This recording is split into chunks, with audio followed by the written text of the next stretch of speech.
Gita is an advice to do the karma without bothering about the results, without worrying about what is right or wrong, but asking only yourself, that is doing your dharma, what your conscience says. Nobody can be a judge. A book cannot be a judge, a prophet cannot be a judge, the God cannot be a judge.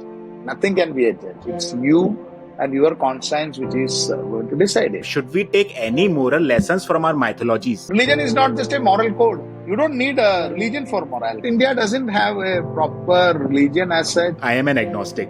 So when someone says that we don't need a religion anymore, where there is no requirement for all this religion, it makes me very happy. The default state of Indian philosophy is agnosticism. Can God do any wrong?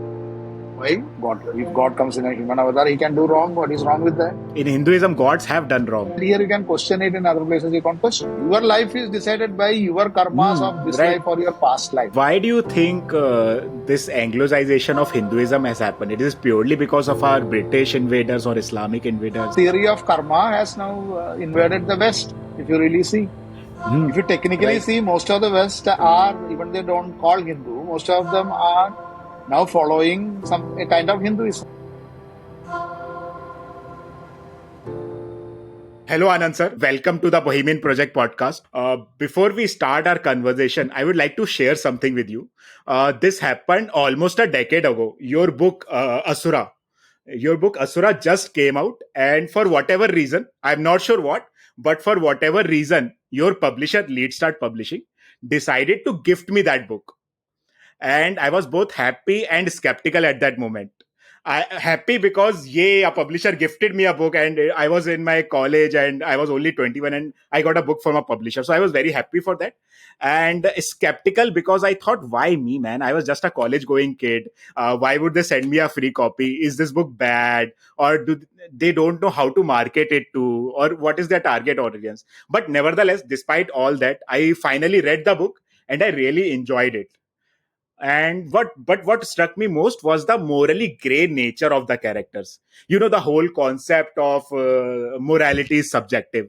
And this is what I would like to discuss with you in detail during the course of this podcast. Yeah. The topic being the concept of morality in the context of Indian mythologies. So I'd like to know your thoughts on that, because I know you have been very vocal about concept of morality and gray characters and whatnot, and your writing shows that. So I want to know about your viewpoint in detail on that topic. See, I have always held that there is nothing called absolute dharma, absolute right or wrong. No? Right. That is what is not my argument as such. It has been debated in detail in all of our Dharma Shastras. Actually, if you really see Mahabharata, entire Mahabharata is a debate on dharma. Whose dharma is right, who is right and who is wrong. So it can be told in various different ways until the Bhakti era decided that no, it is a good versus evil story. Until then, it was always a debate on what is right and what is wrong. Even Gita, if you see, it's a debate on what is right and what is wrong. So it's totally subjective. What is good for you may not be good for me. It's funny that you mentioned Bhagavad Geeta is a morality tale, because it just reminded me of one German philosopher called Immanuel Kant. And a lot of people have written a lot of study on that, and they have done a lot of study. And what Immanuel Kant said is that morality is absolute. Like if someone steals a loaf of bread, it's a crime, no matter what are the circumstances. And Bhagavad Gita, to some extent, essentially tries to say the same thing. Not at all. I think Immanuel Kant is wrong, is what I will say.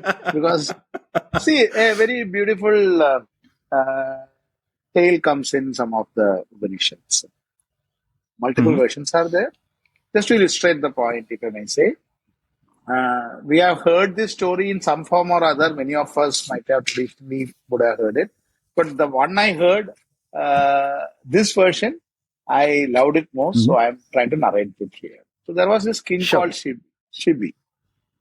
An emperor Shibi was there, and he was considered to be absolutely dharmic, or he considered himself to be the perfect. And all people used to praise him also, that he does just like Immanuel Kant said, it's absolute morality he used to believe in. So what happened is, one day while he was doing a havan and yajna, when he was doing it, one dove came to him, one pigeon came to him. Pigeon came to him Mhm. and said that I am having, please save me. You are the king. Please save me because a eagle is trying to eat. It's chasing. So I come to you and you Mm. need to save me. Shibi said, absolutely. Once you come to me, that you are like Saranagada, no? You are come to me asking asylum, and my dharma as a ruler is to protect you at any cost. And you are the weaker person, so I will protect the weaker person. So when the eagle comes, eagle finds that the dove is in protection of the king. So the eagle asks the king, "What is this? It is Mm. my food. If I don't take the food home, my kids will die. My chicks will die. So Mm. isn't it your duty to see that my chicks don't die? Say, father, isn't it my dharma to hunt and bring food? I've been made like this. I didn't Mm. choose it. It's a natural order of things. So why are you trying to interfere into that? So the king says that, see, I have already given him asylum. So what I will do is I will give you an equivalent pound of flesh so that you will not, your chicks won't starve to death. Deal? Mhm. Eagle says, fine. So the king asks his servants to go and get a chicken. Then the chicken asks him, hey, you made a deal with the eagle to save a pigeon. Now you are killing me. You are going to kill me. So how is it dharma? What have I got to do with this? That just to keep your word, you are going to kill me. Is it right or wrong? Mhm. Then Shibi is confused. So Shibi says that, okay, I will do one thing. He tries to take out food from various places, but every time the same problem comes. So Shibi says, I will give my pound of flesh. I will do the sacrifice. Because I am a great man, I will Mhm. do the sacrifice. So I will take flesh out of my thigh and give it to you. Then the eagle asks him this question: does your thigh belong to you? You are the Mm. you are the king, right? And the king is supposed to go into wars, lead the people into war, and protect his people. So your dharma is to protect your people. That is why you are the king. So you are Mhm. going to take out the flesh. That means you are going to become lame. So that way you are not doing your dharma of protecting your people, the king's dharma. So you are making a choice of forgoing your dharma of being a king just to keep a word for your ego. Then you ask your wife, you ask your kids, do they want a lame man as this thing for no reason, just for your sake of ego? You want to do that. So he asks his wife, his kids, they all object, but he convinces them. Again, he goes to the eagle and says, you take it. Then the eagle says, but again, okay, from your family, you have got permission. But how about the people? Because you are the king, right? So the king says, in that case, I don't want this kingdom because I have given my word. I don't want this kingdom. I'm a common man. Then again, Mhm. the eagle asks him, you are the king because you are the most suitable person, right? There is a Right. reason why you are the king. No, you are a big warrior and you have won so many. You have done 100 Rajasuyas and all these things. You are the greatest warrior. But just for keeping the word of it, of saving a dog, thinking that that is your dharma, you are going to forego that position and giving it to a lesser man, thus cheating everyone, Hmm. cheating the people, cheating not doing your dharma. So if you resign, that means you are not doing your dharma because the country deserves the best man, and you have proven that you are the best man, and you are giving it away. It's not about you; it's about the country, it's about the people. That is a bigger dharma. So you choose which is the bigger dharma. Mhm. Now the king is totally confused. So he says, "I don't know what to do because whatever I do, there is something or other is a problem." Then the doe Mhm. and the eagle turn into Indra and Varuna, in some versions Vayu, and they tell him, we just came to teach you that there is nothing called absolute dharma. Because whatever action you Mm. do, there is going to be somebody affected by that. So, Mm. for some, it might be right. There will be at least some people who it will be wrong. Even when you are not doing anything, even you are walking on the road, you are crushing a lot of small creatures even Hmm. without knowing it. Right. You are going out somewhere to save a life. You are a king, you are going to save a life. There is some problem outside, somebody is trying to kill someone, you are trying to prevent it, you run. And you save a Hmm. life. You go there as a warrior, you save a life. If you ask the German philosopher, he will say, yes, that's the greatest things. But why Indian philosophy is more nuanced is that when you are going and trying to save the life of that, while running itself, you would have killed hundreds of creatures, small creatures. Who are you to Hmm. decide whose life is more important? Whose life is less? You are making a judgment. All Hmm. there. So for saving, there are countless stories like this. Hmm. One of the saints go to, he is punished. Hmm. He has done nothing wrong to anyone. He has done a lot of havens, yagas, yajnas. He Hmm. is a priest. So he has helped a lot of people. It's a rishi. But he, the Yama, when the time comes, the Yama tells him, you are a sinner. He says, I never sinned anything. I never killed anyone. He says, think again. He says, I never done that. He says, think again. Then the rishi remembers that many a times when he was doing the havan in the ghee, which he was putting Hmm. inside the fire, there used to be small ants and other things. And he was putting them into the fire without knowingly and unknowingly, thinking that that doesn't matter. So he took a judgmental Hmm. call, thinking that after the Havan, the king will give food to a lot of people. So it's not a, and doing a great thing and all those things, which are all right. But at the same time, his action was responsible for the death of many things. Hmm. So every action you do, so that is where the prarabdha comes. No, every action Hmm.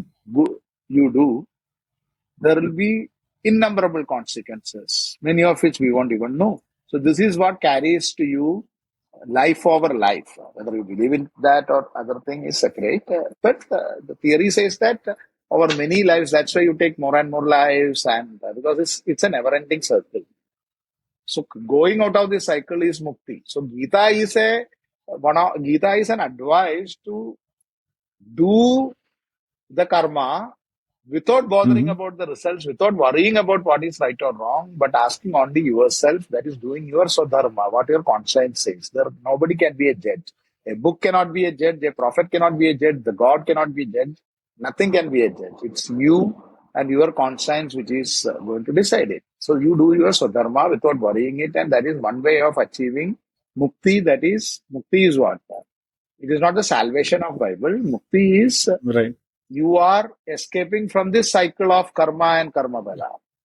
So that is why there Right. cannot be an absolute dharma. And in Mahabharata, when Bhishma is asked this question, he says, what is dharma? Bhishma gives this answer, dharmasya tattvam nihidam guhayam. Dharma is so obscure that its morality is basic. The Hmm. morality's essence of morality hides in the darkest of caves of human mind. That it's very Hmm. difficult to know what is right and what is wrong, and people act according to what is perceived by the society as right, what is perceived by the tradition as right, what is perceived by their gurus as right, or and what is perceived by themselves as right. All these things influence you. Hmm. So again, coming back to the point, it depends on which society, which time you are living, right? Hmm. You live Right. if you are a soldier and you have a gun in your hand and there is a war, you are killing someone. So is killing right or wrong? Hmm. Based on the context. Where is absolute morality? What Hmm. will Immanuel Kant do now? Right. Immanuel Kant has nothing on Indian philosophies. That is why A lot of you he have can't. you said a lot of things. I have multiple questions on all of those things. First of them being in that scenario, whatever you just mentioned, that morality is not absolute and things like that. Then, in that, with that perspective, should we take any moral lessons from our mythologies? Because at its core, every religion is a bunch of philosophical thoughts and ideas, right? No, And is no. okay. Okay. because you tend to associate religions with what the uh, West has defined. Our religion is not that. We don't have a religion at all. I really doubt whether India has religions. We have only viewpoints, darshanas. We don't have Hmm. religion, no? So it is just like all these things are like homilies just paid like that. No, all religions say the same thing. No, all religions don't say the same thing. Then there is no need of so many religions. Every religion is different. Broadly, you Hmm. can classify into one or two or three or four streams, but every religion is different. And religion is not just a moral code. You don't need a religion for morality. Why you need religion for morality? Often religions muddles morality. Whatever is Hmm. inherent in morality, even a small kid who has not been associated with religion will have morality. Whatever is what religion does is often to modulate the morality is muddled, and it makes you think in a way what the priests and the people who control the Hmm. religion wants you to People believe. have that. Yeah. Yeah, Yeah. so India doesn't have religions actually in the real Hmm. sense. Maybe now it is evolving. We are calling the cluster of thoughts and civilization in the name of Hinduism and all those things. But India doesn't have a proper religion as such. It is more on different darshanas, different way. Darshana means what? The viewpoint, no? Like looking at things. Hmm. One of the meanings of it, there are multiple meanings.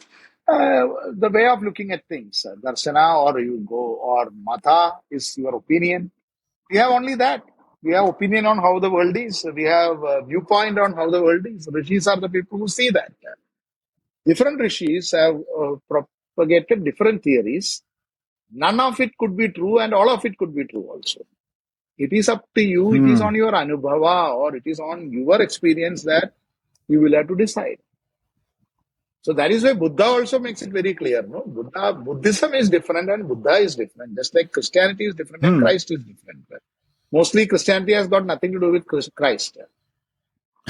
Most other Right. religions have that. Buddhism has got nothing to do with Buddha, Buddha. or the modern day Hinduism has got nothing to do with Krishna, if you really see. Hmm. Not that Krishna is an equivalent to or a founder of a religion or anything. That's a different discussion.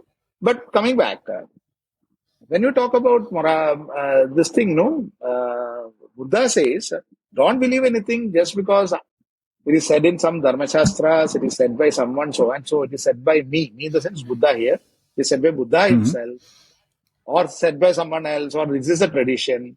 Believe it only as per your perception and experience.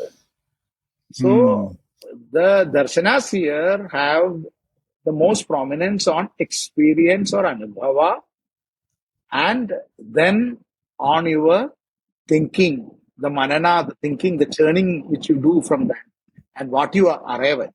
So it is the truth which you arrive at. It will not be my truth. You can only say what it is. No, it is like how do you explain what is sweet? You can Hmm. only experience it, right? Right. Same way. Right. Hmm. So basically, listen to everyone and do what you feel like, what your conscience allows you to do. Not necessarily listen to no one also is fine, but listen to oneself.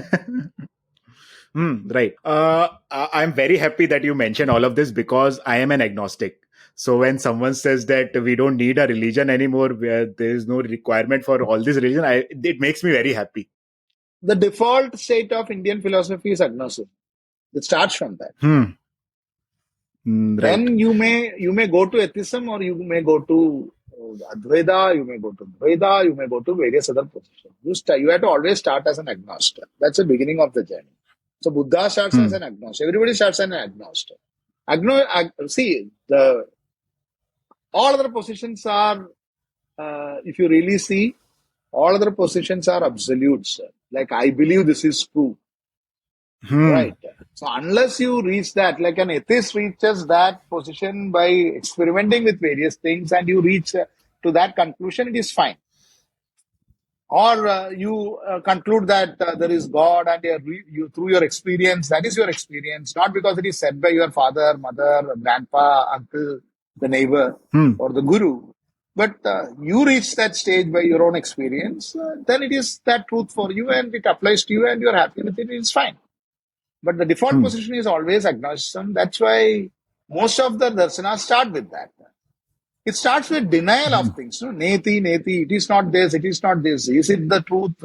You think over it, you experience over it, and you conclude mostly that this is not the thing. This is not it. This is not it. Neti, neti, neti. It goes on and on and on. And you have to reach that. Individual has to reach that. You cannot even take anyone with you for that. Right. I absolutely love this information that Hinduism says a lot of things about a lot of things, and nothing is absolute in Hinduism. I have only recently started going deep into mythology, so my knowledge is very feeble. But one thing I absolutely love about Hinduism is that they treat time as cyclic in nature, and there are multiple versions of Ramayana, and people have said multiple times that it is not the first Ramayana that has happened during our lifetime. Like there are multiple Ramayans that happen. I think I heard in one of your interviews only where you mentioned that in one of the Ramayan's version, Sita is the daughter of Ravan. Almost 32 And Ramayans have that. Almost. all Lots of 72. Ramayans. 32 Ramayans have that in my count. Okay. Maybe there could be more. Right. So I absolutely love this fact. And a while back, someone mentioned it to me. And I thought about ponder over it a little more. And I realized that we worship Ram. This is my interpretation of the Ramayana that I read. We worship Ram not because he was an incarnation of God or not because he was a Maryada Purushottam or things like that. If you look at Ram's story, he went through a lot of very depressing things and throughout his life. Like his father died, he went to jungle he went to Vanvas for 14 years and It things is an like that. avatar. If you go by the logic of Ramayana, there is nothing wrong in that. No, it is, see, what is happening now, we are confusing the Abrahamic concept of God, the Christian or Hmm. Islamic or the Western concept of God, with the Ishvara of or Bhagavan of Hinduism. These are not two. The English is a very tricky language. We cannot translate many of the Hmm. Sanskrit or Tamil words, the two basic languages in which Hinduism evolved, into English. Many of the times, English doesn't have the, because it comes from a different culture, right? So the language itself has its own worldview. So it's very difficult Hmm. to express many things, and that's why a lot of confusion has happened. Uh, a native speaker in any of Indian language, whether it is Hindi or Bengali or Tamil or Malayalam or Kannada, when you explain these things in that, it is easily they will grasp it. In English, it gives birth to a lot of confusion when we talk about Hmm. these things. So God, Ram is not the absolute God of Bible, where the God cannot do any wrong and God is Ram here is the human avatar of human manifestation of a supreme consciousness. So when he comes Hmm. as human, he will have all the flaws of human. So there is no need to Hmm. justify if at all there were any flaws, because that is the purpose of the story itself. Hmm. Right.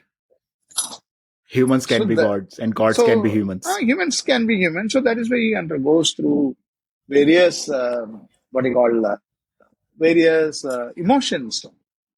So that's why the gods cry, or when there is separation, they feel for it, and all those things. So because they have the Hmm. human emotions, so they will have the human flaws, and they are also subject to the fruits of their action. They also have to eat the Hmm. fruits of their action, and that's what it illustrates. So Hmm. the moment you Right. confuse it with the judgmental God of Abrahamic religion, it becomes a lot of problematic thing.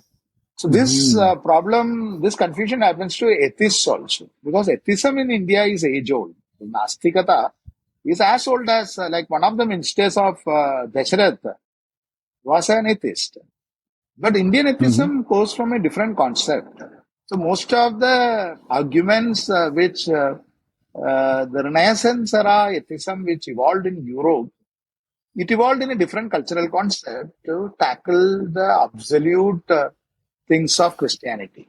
When you try to use those arguments against Hinduism, one, it won't stand, and second, even the kind of atheism we are using, it will sound illogical because it is taken from some other cultural concept Hmm. and has transported here, and you are trying to tackle a totally different beast with Hmm. those arguments. So you immediately say, Hmm. can God do any wrong? Why? God, if God comes in a human avatar, he can do wrong. What is wrong with that? In Hinduism, gods have done wrong.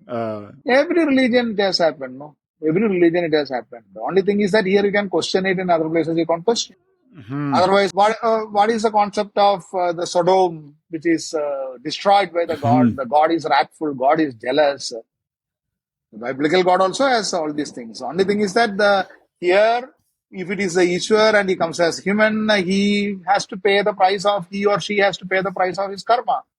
So the karma is supreme, whereas other thing, the God can get away with his jealousy, God can get away with his envy, God can get away with his cruelty also. Hmm. One of the arguments that I often give people who question me why you don't go to temples to worship and anything, I just give them a simple explanation, which is what essentially you said just now. Ki if there is a God and if he's all loving and if he's all caring, then he should not be bothered if I go to a temple or not. And if he's the egotistical type, or if he's bothered, if he's trying to punish me if I don't go to a temple, then there is no right for me to call him a God. And I love the fact that Hinduism, I am allowed to question that, whereas in other religion, be it Islam or Christianity, you don't get Not to just question that, such the things. entire the questions which you are asking now, no, the questions you are raising. When I had raised this question, this comes from the Richard Dawkins kind of atheism, Hmm. which evolved against the concept of the all-knowing, omnipresent, omniscient, Right. omnipotent God. Right. Here Right. it has no relevance for this question at all. Why? Because there is no claim that it is that. Of course, in the Bhakti era evolved when Hinduism came in contact with Islam, and also there are a lot of elements like you Hmm. see ISKCON and other things. They are like almost like Protestants or Pentecost kind of God concept. I'm talking about a much earlier concept. There, why the God does can do, because God is also subject to the laws of karma, so it doesn't Hmm. matter. So he will have to pay the price for it. He or she will have to pay the price for it.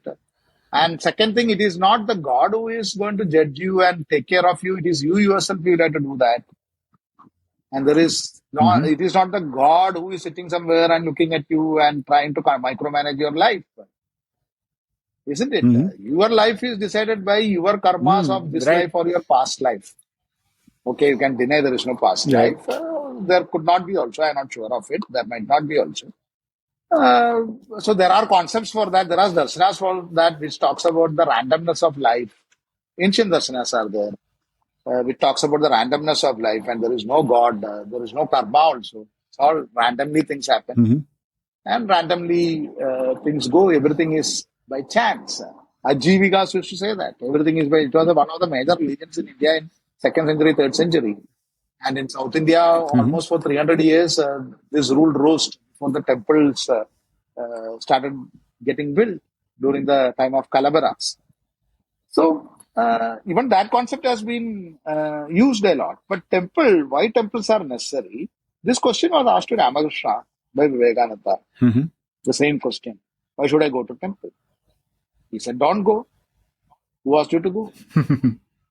Because temples or the concept of idol worship, it was explained like this: a kid is learning to walk. The kid needs a walker, right? Hmm. The kid Hmm. uses a walker, or kid will use the walls to stand up and try to walk. The temples and the rituals are like that. When you are evolving in your Hmm. spiritual journey, these are the props which you use. So if you think you don't need it, don't use it. You are grown old, you are not going to use a walker, right? So you don't use Hmm. it. Right. But you are not going to make fun of a kid who is using a walker. Hmm. And again, after some time, say you break your leg. So you use a crutch. Hmm. Similarly, in your life, you are facing problems. So Ramakrishna explained, you are facing problems in life. So you use a crutch. That crutch is going to temple, worshipping, praying. After that, once your leg Hmm. is all right, you don't need the crutch. You only an idiot will take a crutch when your leg is all right and walk around. So as long as it is required for you, it is for you. Temple is not for the God, it's for you. If you wanted to use it. Hmm. If in your family some people want it, let them use it. Don't judge, don't question. You don't want it, don't use it. That is where this concept Hmm. came. No? You don't want it because you are everything is going smoothly in life. You are not broken your leg. And even if you break your leg, you think that without crutch also I can go. Don't use it. In your old age, Hmm. sometimes you feel weakness, you feel fear. At that time, you use it because it is a tool. Nothing more than that. Temples and rituals are Hmm. tools. Right. Why do you think this Anglicization of Hinduism has happened? It is purely because of our British invaders or Islamic invaders, or was it a natural progression of No things? culture is insular. Hmm. So as the cultures interact, these concepts go back and forth. So the theory of karma has now invaded the West. If you really see, Hmm. if you technically Right. see, most of the West are, even they don't call Hindu, most of them are now following some a kind of Hinduism. Hmm. The organized religion in the West has collapsed. Churches are going empty. So they will sometimes they go to church, sometimes they won't. Most of them are atheist. Many of them believe in the laws of karma. Whatever happens, whatever you do good, it might come back as Hmm. good. So technically, most of them in the West have, even though they don't call it, and we are not in the number game that so many people are there, so we feel so happy. But technically, if you really analyze, they are no longer the what an organized religion wants out of them. Be totally tied to the institution of church and uh, dash to the dictats of the priests. That thing has gone. So Hinduism is Hmm. like that. Want to do the ritual, you do it. You don't want to do the ritual, don't do it. Hmm. Right. I'll move on to a different topic. You have written books from a perspective of different character, which are not usually shown to people. Like Asura is from the perspective of a demon king and a demon, and Valmiki's woman is from the perspective of woman in Valmiki's Ramayana and whatnot. So, what essentially This is the draws new you? one, Damayanti. Right. I'm definitely going to read it. This is the Right. perspective So, from, this is the fight of a woman against the god of fate, interesting. Uh, disproving that there is no fate. ah, interesting. My question to you is, Anand sir, what draws you particularly to such kind of characters? Like, not the traditional villains, not the traditional heroes, not, I would go to the extent of saying, not the traditional side heroes, but what draws you to these obscure characters from our mythological fictions? See, from the Puranas are very layered. The Bhakti era, once it became very devotional, it got started to be told from one perspective only. I'm just trying to put light on how it was originally told with a lot of nuances of different characters. This our folk tradition Hmm. has always done. It's not that something I have done new. Only thing is that I'm writing it in English. But our folk tradition, dance formats, and all I have done it. Like 2,200 years ago, Basa had written Urubanga with Duryodhana as the hero. Then in Hmm. Kannada, I think in the 15th century or 15th century, Pampa's Gadayuddha had come. Again, Hmm. Duryodhana as a hero. So it's not That's the. very interesting to me. Duryodhana as hero. That's very interesting to me. My Ajaya is that. Duryodhana as the hero. And Vanara is Yeah. Bali's hero. Then Right. Sugriv, which it's perspective of Bali. That's Vanara. Except the Bahubali books, I have used all these characters. Only for Bahubali, it was a different thing because that was part of the official Mhm. prequel of Bahubali films. Right. Anand sir, there's a whole faction of people in our society which treats mythology books as something solidified in time, like something that has actually happened. And these faction of people are very radical in nature. Do you ever feel afraid of writing mythological fiction? Afraid of that this faction of people might be more vocal or might be more violent in nature? I don't know. Till now, I've been writing for so many years. As of now, I've not faced anything. I'm not the one to Hmm. predict the future. But this kind of things have been written so long for 3,000, 4,000 years. Tradition is there, I think, from different perspectives. Nothing new. So maybe some Hmm. people who are ignorant of our culture may be behaving like that. Hopefully, the more they read, they will get more. They will know more about our culture and religion and our traditions, and they will become the true Indians and accept all kind Hmm. of viewpoints. Right. No, now they That's are the hope. the small minority of people. They are trying to make Hinduism like the medieval Islam or Christianity. Hmm. The Islam or Christianity Right. of the Crusades. So they're trying to take Hinduism to the Dark Ages. But I don't think Hmm. Hinduism has taken such challenges head on and has come out on the top. Individuals might fail, but as a culture, these kind of things, it has always gone against and asserted itself to its true egalitarian tradition.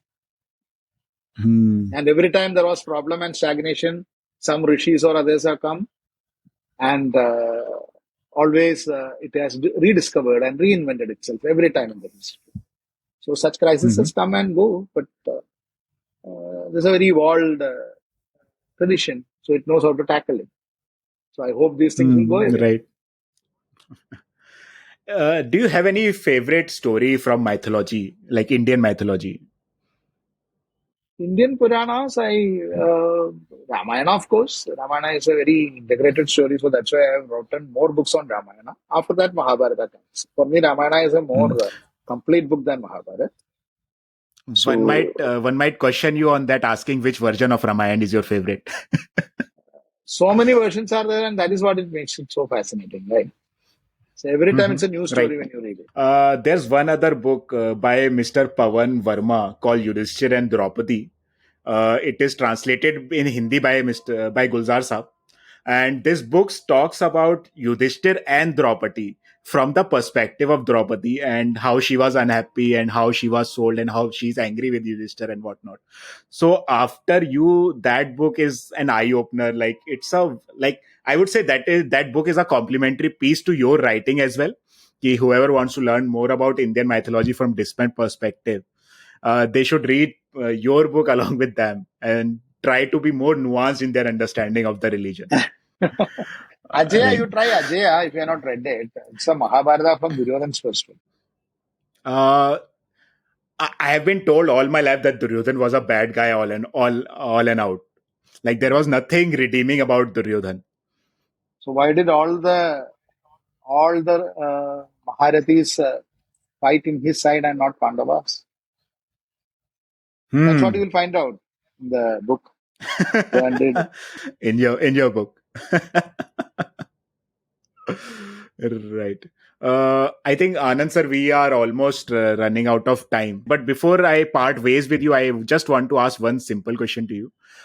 Do you believe that mythology plays a role of any kind in shaping the values and beliefs and societal structure of today's world?